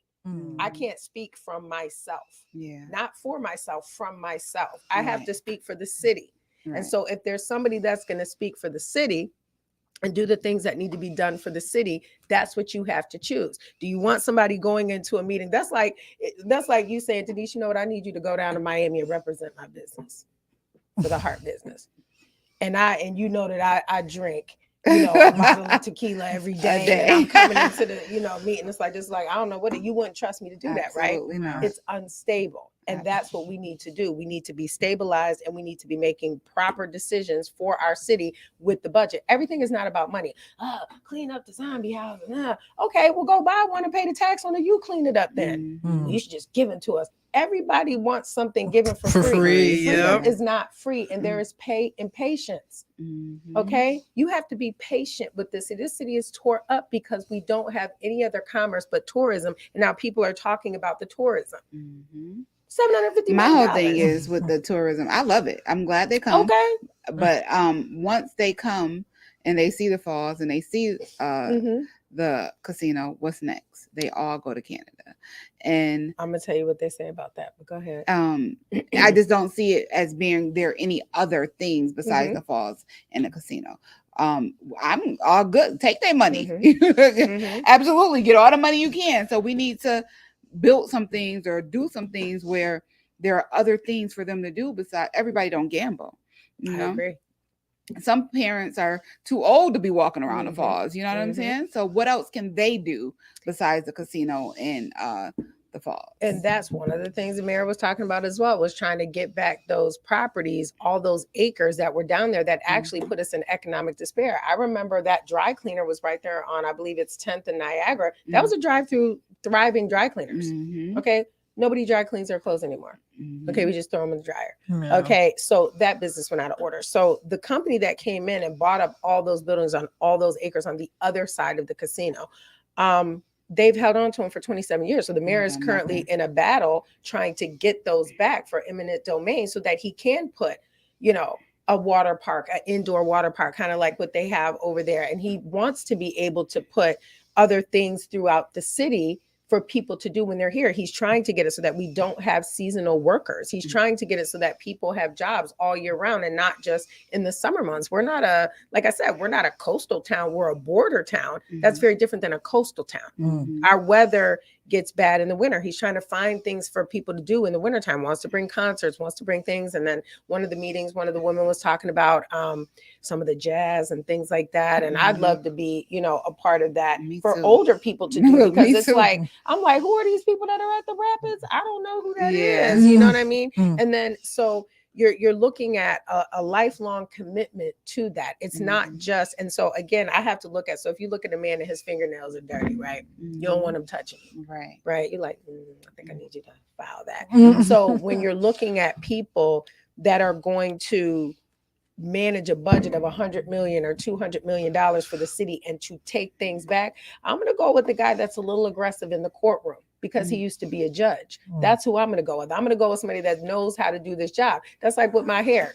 She's an excellent colorist. Now, when she blow it out, it take a couple of days to lay down. But I'm going to go with who has proven over and over and over again, these are things that I can do and these are things that I can maintain. Men lie, women lie, numbers don't lie. Okay. And so with the city of Niagara Falls, what a lot of the tourists say, they love it. It's beautiful. Do you know that the air quality here is top tier? When I had my girlfriend Tasha come down from Virginia, she was just like, what a way of life. And I'm like, what? I'm like, girl, you see? She's like, oh my God, you guys can walk everywhere. We underestimate the fact that we can walk places. In New York City, you ever try to walk? You know, you stop. There's urine on the ground. You know, oh my God, did somebody baby drop a shoe in the street? You know, in Detroit, I was outside. The air stunk. You know, I'm saying, I have a video out. I'm singing, you know, drifting on the memory. I'm singing the Ozzy Brothers, and the air pops up. And I was like, oh my God, that stank. Messed up my whole video. You know what I'm saying? There was a sock in the street. Not that we don't have that, but they put a lot of money into rebuilding that downtown corridor. I own a house down there, child. I'm about to sell it because I can't take it no more. But I think that what the people come here to do is that a lot of people come here to decompress. So if for them, it's not about what can I come here and do? And I got to go.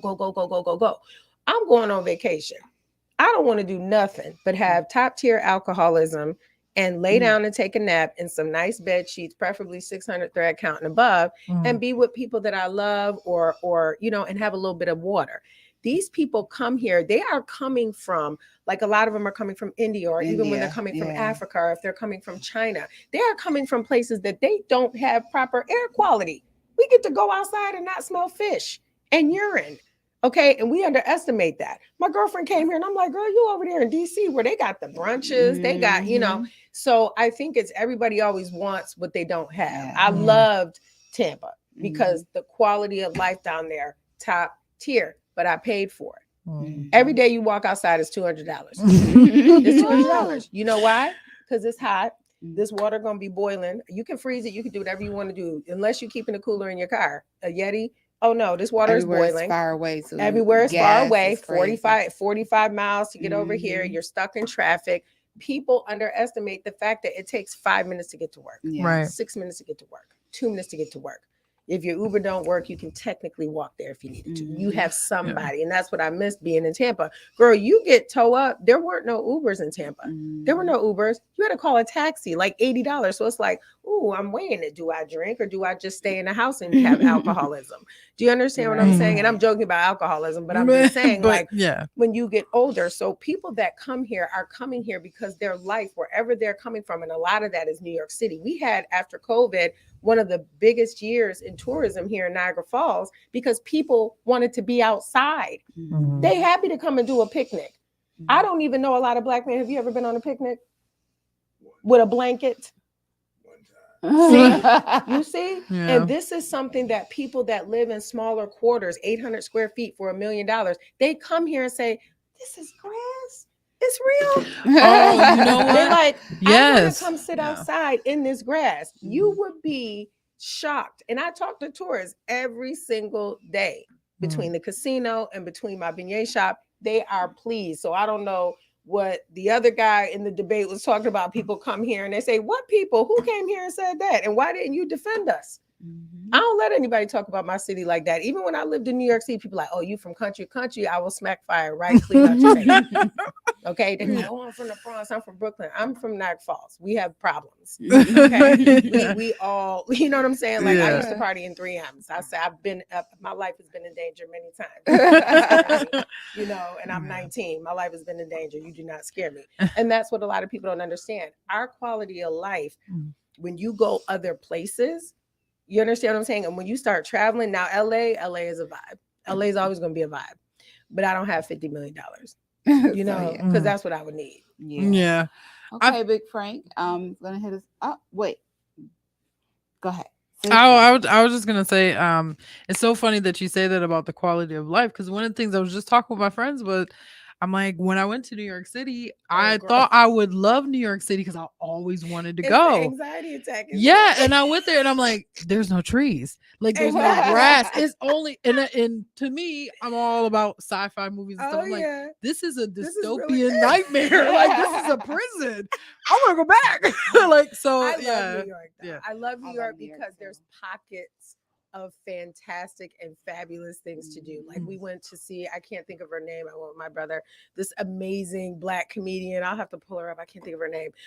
Just on a random Memorial Day, we're chilling at the, Empire rooftop, drinking an Aperol spritz. New York is fabulous if that is the life that you want. And that's the life I swore I wanted when I was 18. And I went, I got the life, and then I said, I don't want it. That's what we do, right? Yeah. You don't know what you want exactly until you get it. And then you're like, Yeah. Absolutely. Big Frank, we're going to change it up with some 90s music, and we'll be right back.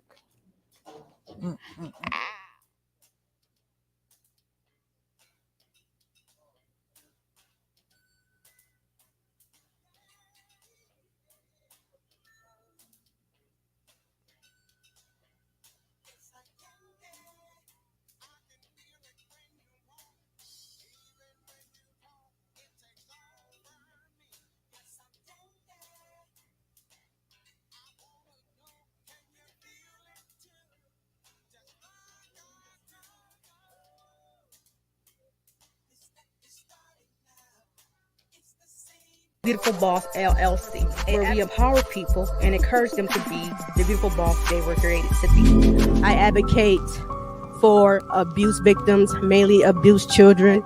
You don't abuse your children. Like, for example, made to go to bed without food to eat, being sexually abused and raped, that's abuse. Yes, there's so many of them. That's the amazing why I wrote this book, guys, because I went through a lot as a child. I was abused very terribly. And it just, God put it on my heart to write this book to advocate for abuse victims. You're locked into the vault with Dante Mound on Fire 716 Radio. Let's go. This is engaging the youth. No longer is it okay for us to make decisions as to what we feel they should do. We already lived our youth. You know what I mean? So it's time for us to, God gave us 2 of these and 1 of these for a reason. We need to listen and watch more than we do a lot of talking. So you can't, everything is changing, you know what I mean? From everything outside to like how we feel and everything, because it's 2 different worlds we live in, 2 different generations. So like I definitely get where like it's hard to communicate and hard to come to an agreement on one particular thing, because you see it from your eyes and from your perspective, but I might see it from another perspective. So Everybody, this is DMP Speaks coming at you. And It's not enough to just dream about your ideas, right? You've got to take action to bring about their creation. Time is passing us by, and that time that we have, and we think we have so much time, we don't have the time like we thought we did 20, 30 years ago. We literally, when we get an idea, we got to make sure this is something that we're supposed to do. It's a part of our purpose. It's a part of our life's work. And we got to be dream creators.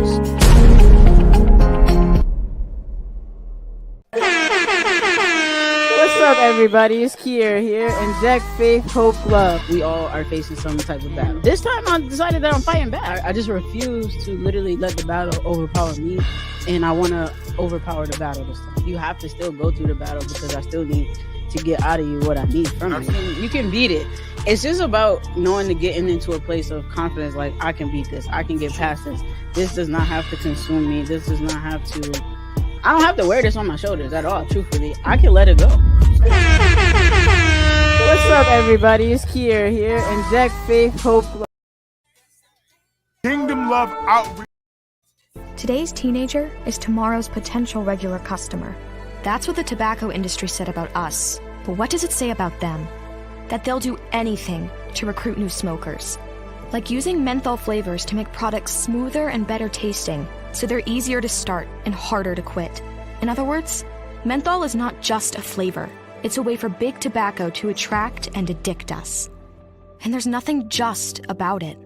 Take action at notjustmenthol.org. So at that time, Black people just started mixing the chicory root with the coffee, and so that's why you. Oh, I need that. Learn something new every day. And we are back, and it is Fatima Fridays, y'all. Yes, it's a party. So we know we have Miss Denise Scott in the room. Yes, she's in the building. We have D Money Mac, Big Frank, the whole Fire 716 family. We appreciate you guys.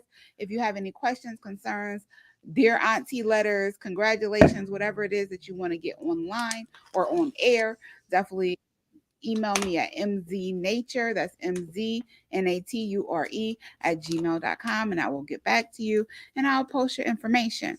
But a little bit, I want to talk about some Fatima facts.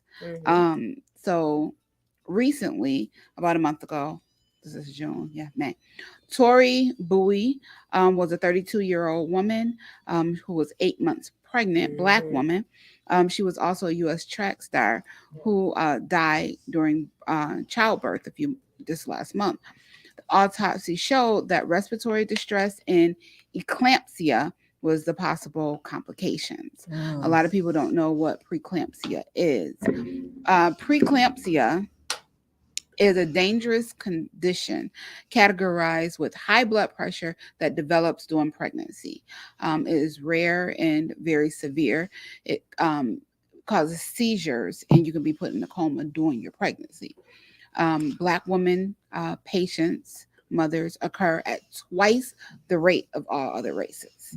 So this is a big thing. Lately, we have been talking about a lot of Black fraternal things, and a lot of Black people a lot of Black women have been dying during childbirth, and you see it a lot more often. And it's very sad because unfortunately, this is something that I've been through. Black mothers have severe hypertension, in which increase the death rate, and that's why a lot of people are dying during pregnancy. Because you usually have to do with preeclampsia, eclampsia, hypertension. Those who survive preeclampsia have a high risk of postpartum cardiomyopathy, which is what I was diagnosed with in 2009. There are many reasons why African Americans are dying at a higher rate, or African American mothers are dying at a higher rate. One of those reasons because we're not just being taken seriously in the doctor's office. So when we say that we're in pain or something isn't right, our feet are swelling, our fingertips, whatever the case may be, they put us on bed rest, and that's exactly what they did to me. So we have to be fighters for ourselves. We have to be activists. When you can say, okay, I'll go on bed rest, but this and the other, but this still isn't right. Something is there. Something is a problem. You have to run these tests. You have to stay on top of your doctors, which you shouldn't have to, but unfortunately we do because we Black. So we have to stay on top of them. There are findings that urge African American women to get doulas when they're planning to have children before you even have your child, because doulas, they know you more personally, and they are here to educate. So they educate you before, during, and after pregnancy. They can see when some of those things are not right before your doctor will be able to, because they know what you're doing kind of on a daily basis, in New York State is now funding several programs for doulas in our community. So that's a very good thing. You can actually be trained to be a doula right here at Niagara Falls Memorial Hospital. And if you need a doula, they can set you up with someone in your area to become a doula, or to be a doula. You can hire a doula for your birthing experience. I urge everyone that I know who is expecting your baby bundle of joy to reach out to these type of programs, so you can start the educational part and also get help with having a safe birthing experience for you and your family and your new child. So that's just a Fatima fact. Y'all know Fatima facts are not always facts, but that is a fact. Like, get you a doula. Are they expensive? Sometimes. They usually run between $500 and $2,000. But like New York State are now paying for these doulas. So that's another wonderful thing that before it was like you get it, use on your own. But now they are actually, because of the higher rates of African American fertility rate, they are actually saying, we need doulas because the rates, we're dying twice as much as other races. That's just crazy. Right. That's absolutely nuts. And it all stems from racism. Bottom line, a lot of the problems, I won't say all the problems that we have, but a lot of the problems stems from racism. And then a lot of the other problems stem from just not knowing education, information, money, access. So we have to, for our children, for our future, we have to be, we have to fight and advocate for ourselves. And that's just something that that's what my business is doing with Heart to Soul, Strong Heart to Soul, advocating for ourselves, our community, and underserved communities here in Niagara Falls, New York. Yes. And I know some good doulas in midwives too. Yeah. Yes. They are, I didn't know when I had my child, my first son in 2000, and I had preeclampsia. And I had a wonderful doctor, rest in peace, Dr. Gay Lonis from the Neighborhood Health on 9th Street. Wonderful doctor, beautiful guy too. He was just amazing. So he worked with me and my family to make sure that I had a healthy baby boy. Second child, London, 2009, is when all the problems started. They didn't even realize that I had preeclampsia with my first pregnancy. And it was just a lot of, they put me on bed rest, and again, not working, not making money, so it was a lot. But they did the best that they could. And probably about 6 weeks later, right when I was going back to work, the first day of me going back to work, I was back in the hospital, and I was pronounced with postpartum cardiomyopathy. So it was a tough time. A couple years later, I died on the operating room table due to having my defibrillator batteries changed and being given fentanyl. Died. I was dead for 8 minutes, and then I came through. They sent me to Straw Memorial Hospital in Rochester. Shout out to Dr. Alexis, love you. And I got an LVAD, and that's this machine here, and it helps my blood pump through my heart, both right and left ventricles. So, well, it helps the left ventricle. So that's a little bit of my story. That's why I got into what I am doing now, as far as helping underserved communities and things of that nature learn about congestive heart failure and other pregnancy rates and things of that nature. But it is important. And if I feel like if I didn't know anyone else in the world that had came to this problem. So if I don't tell my story, then who's going to tell the next person? Who's going to tell the next young lady? So that's why I try to do what I do. Well, we're glad you're here. Right. Yeah, thank you. Thank you. The first time you told me when we met in class, I was just like, that's crazy. That's really crazy. But it also made me think, like, you know what? The conversations that I do have with my doctor, I need to ask more questions and not just go with, what they say. Yeah. And you need to tell them more too, Right. because you know your body had a similar situation. But I didn't. I had a hysterectomy, and I was like, my stomach's flat. I'm running marathons, and I was a vegetarian for 20 years, and no perms or nothing like that. So I'm like, there's a ball right here, and she's like, oh no, and she's amazing. And she's like, no, you're probably just gaining weight. No, ma'am. I've been the same size since, and the numbers are not numbering. So I'm running 11 and 12 miles a day, and they used to see me all down Whirlpool, and then I'm eating 3 pieces of lettuce and a shard of meat. You know what I'm saying? The math is not mathing. And so finally, by the time they sent me, because she says, oh, we'll try to lose weight in 90 days, and maybe you're going through. No. So I had gained like 80 pounds in like a 6-month period. All in tumors.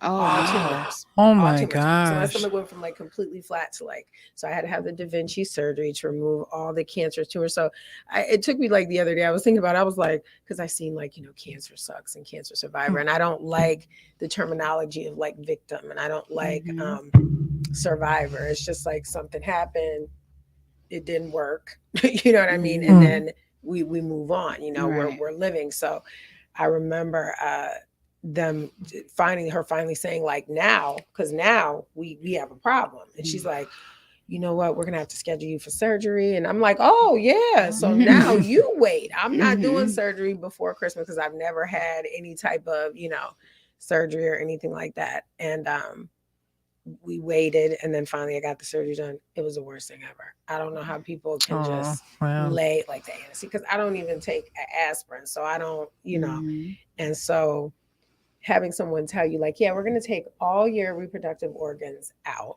because they're full of, cancer. And it just got really big. So one of the tumor that I was telling her about was 13 pounds. Oh my God. Cut it up. And then, so the Da Vinci is where they do the force. So I was very blessed, because I work forces. When people say, why do you still work there? Insurance. Right? Insurance. Have you ever tried to go to the doctor without insurance? How they treat you? Right. You know what I'm saying? So once everything was out, I'm like, 13 pounds. That's larger than my son was when he was born. So other than that, you're right. You have to advocate for yourself. But in my body, I knew. I was like, no, something's wrong. I'm like, you don't feel that? I'm making her like, you don't feel that? And so it's funny, because now her and I are like this, and she's like, she's purging too. So it's not even like it was somebody that was, I go to a women gynecologist, and now she's always apologizing to me. She's always apologizing, because your body is not like anybody else's, and then when everybody's like, oh, well, you must have been having perms. No, you must have been eating pork. I haven't eaten pork in over 30 some years. You must have been doing, no. We always attack first What we don't and know, say, right. yeah, what we don't know, like, well, you must have done this to become sick. No, sometimes God just chooses, and then I just be more abundant and blessed when I'm done. You know, so and then what didn't, and you, wow, that's an experience. 8 minutes. Did you see anything? No, I didn't. I don't remember. Girl, they no. gonna come back like Yeah. to you like this. No, when I they didn't. do, call me. Like, girl, something happened. Yeah. Another thing we want to talk about with you really quickly. No, we're gonna do the Dear Auntie letter because you got one? yes, I have a Dear Auntie letter. I think I do. Where is it at? This is my favorite segment of the night or the day. Dear Auntie, I'm usually the oldest one here, so I'm always the auntie. But here we go. Dear Auntie, I've been married to a wonderful man for the last 20 years. We have 3 great children. However, my mother-in-law is constantly undermining our parenting skills. She will, why you laughing? Because I already know how I'm She will make comments about their curfew, the fact that the kids are always on the go, how they talk to me, how they keep house, and even comment on how much money we spend on our kids doing extracurricular activities. She doesn't whisper and has no issue calling the kids out. She has called them spoiled, entitled, etc. The kids are teenagers and have no relationship with her. I get blamed for that as well. As parents, we defend our kids and try to explain to her that our kids are honor students, so we reward them with things. They also excel at extracurricular activities. Her comments are mean and hurtful, and I'm afraid of the long-lasting effect her comments may comments are mean and hurtful, and that I'm afraid of the long-lasting effects will have on our kids. I don't know what else to do. In the past, when my husband or myself have discussed her actions with her, she gets defensive and acts as if she's the victim, and we end up consoling her. I don't know what else to do. How do I protect my children from their grandmother? What should I do? Oh boy. Sincerely, Mom Bear. Get rid of her. No, I'm just playing. Ooh, this is a deep one. You want me to tackle it? Go ahead, dear Auntie. So, first of all, is grandma paying any bills in the house? Because that's important. Because if grandma is paying the cost to be the boss, you have to allow her to have an opinion. Right. Okay? Why is grandma in our business? Okay. Did she see the children off? Because it sounds like it's a decent relationship. Also, it is not 1957. Okay. We have money now, Mom. We don't have to live like this. Yeah. Right? I think that because I had great grandparents, like literally my grandparents and my great grandparents. And so there was always a decorum. There was always, there's nothing you can do. Okay. It's your mother-in-law. She can make life very bad for you. In addition to that, you're not going to talk about my kids like that. And they're my kids. Now, do I take constructive criticism? Again, it goes back to the constructive criticism. We as women and just Black people in general need to understand if this woman is telling you this, right? She's seeing a pattern or she's seeing something, right? Because not one person that told me X, Y, Z about my son was wrong. If you don't stop doing this, this is going to happen. Right. If you don't stop allowing him this is going to happen. Okay. The disrespectful banter, I see it in children. Children are disrespectful to their elders or disrespectful to their parents. And it's like, I could just change a whole life with just one click, you know, and I don't know why you're acting like this. Matter of fact, give me the phone. Right. So I would, first of all, I wouldn't tell grandma everything because it's not her business if she's not paying bills in the house. Number 2, I would not be consoling her. We're not going to console anybody. You said what you said. I said what you said. You didn't like it, did you? Because this is my house. This is my husband. That's not your husband. That's my husband. Okay. Husband needs to sit down with the ladies and say, this cannot happen. You cannot talk about my children like that. And if you do have an opinion about them, okay, come and tell me. Because the kids are feeling like they're not liked or they're not whatever. And then there is nobody more racist and mean than an old Black person. Oh, okay. You go down south and say Speak. There is nobody meaner than an old Black person. They hate everything. They hate everybody. There is no joy. They done been through slavery. They, they're going to tell you about it. They walk to school 87 miles. we don't have to live like that. Yeah, we got Uber now, Grandma. We don't have to do that. I think that it just sounds like she's being too much put into the business, and maybe and unless she's living in the house. Now, if you're living in my house, I'm the queen. You can't have two queen bees in a house. It doesn't work that way. The hive will kill one of them. Right, and it sounds like it's gonna be grandma. So grandma, you gotta pack light. You know, the husband needs to sit up and say something and say, "Listen, Ma, I respect your opinion about what's going on with the kids, but this is my money. This is what we work for." Right? It's the same thing I said about the prom. Stop being mad at these parents for doing what they did for their kids for the prom. Unless they asked you for some money and they owe you some shekels, let them kids do whatever they do. I don't care if you live in the projects. I don't care where you live. Let them do what they do. Right. But now, on the flip side, when little JJ end up in prison or little Maya is, out here pregnant at 16, you're going to forever have to listen to the fact that grandma told you, I told you about these kids. I told you about these kids. And she going to be right. And she never going to let you forget that. Yeah. So never. That's mother-in-law. That's not wife. Yeah. It's two different things. Yeah. How would you handle it? So I'm a little ghetto too. So yeah, I'm not consoling you. You can cry. I you know what? I tried. Say it. So I should have brought my tambourine. So yeah, you gave Willow a tambourine. Yeah, because she looked like she needed one. I just happened to have 3 at the time. So I think that grandma needs to step back. Just the bottom line. She needs to let the mama and daddy raise their kids because you done did your job. Thank you. So let them do theirs. You will, no matter what, the parents are never going to be perfect, and they're going to have to hear it regardless. A little bit of, not a lot of it, like you could say a little bit of stuff. And that's just that. But when you constantly coming at me about my kids, that's the problem. Like we're not going to go there. And eventually that parent or those parents be around you. Right. They're not going to want to be around you. They're not going to want their kids around you because who knows what's going to come out of your mouth to their kids. Right. So, yeah, you got to protect your kids. I'm protecting my household no matter what. Yeah. Grandma, you're going to have to stop back. Sorry. And dad needs to talk to his mom. Yeah, dad definitely needs to talk to his mother. That's what I was going to say. I feel like the husband needs to have a private conversation with his mother, period.